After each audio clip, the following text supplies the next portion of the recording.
Star question number samrukle pathumna zo turin member zaum tak Lalduhoma pesome. Speaker, UDNPA Changtu Minister zaum tak chanatan ke zawhna pakhatna ena. Saski Nuaya Land Development for Solid Waste Management Center. Siamna tur hi 26 Serchip constituency chunga malakna aomem bina aom chuan amun sumsen zat athok tu tuna adin hun achievement tiani e. Achang turin achang tu deputy chief minister zaum tak puton loya pesome. Speaker,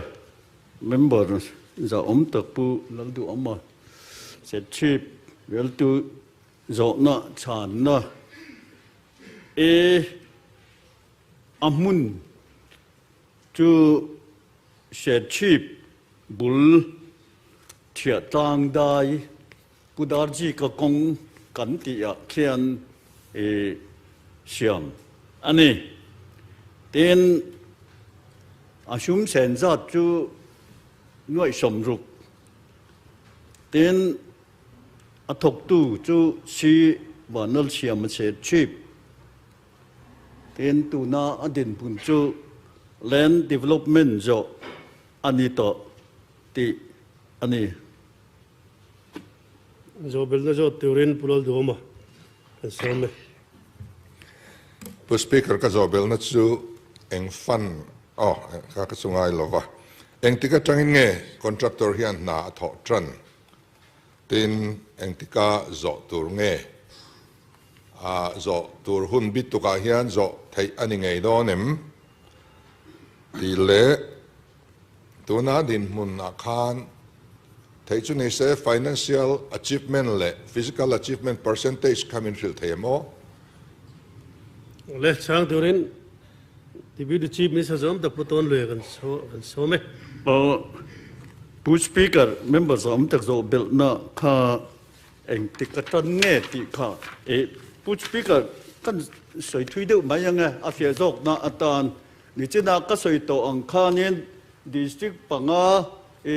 ma mit te he ta sai tul khozong na thial le Serchip na thiala te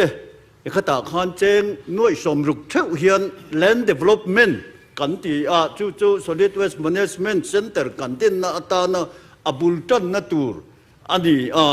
chu NEDP sarkar masa fund kami lo om atang khan nuai somruk theu kan te ni sarkar masa sumnu po Speaker telvenia chu ania chumia kan malak na chu tu na member zaum takina aron zo na she kha kan nga ya chu wang chon chu somruk khan kan thok ani ta hianin asang chon amount tak hi chu nuai somruk ani ten contract amount tak hi nuai somnga pariat sing ni sanga zali somli ani ten contingency atan khanin noi kha sing sari sangli zanga kha nuai somruk manral na chu ani an zo fel to Speaker hemi na atho tu rang chu fencing te jungle clearance te construction of segregation platform ti te internal road ti te approach road ti te water teng le site official te ni hei Speaker an zo fel to Serchip du do officer point to kinji nga kapu an na tho hi a fel fai tha tho khatin kan thria pomta ka kan nga ya zo fel to ani eti kha kan chan na ani ti chuan Speaker kan soi bel le anga hemi district panga te concept paper siam ani to kan ti kha solid waste management center siam na tan concept paper siam to ani chung chu hei chief minister zaum tak kai thon noya nisit noya chu project chu vom lu me kania heng district panga te tam hian rom man na chu te ngang chuan kan siama kan bo zui me kani Speaker kalome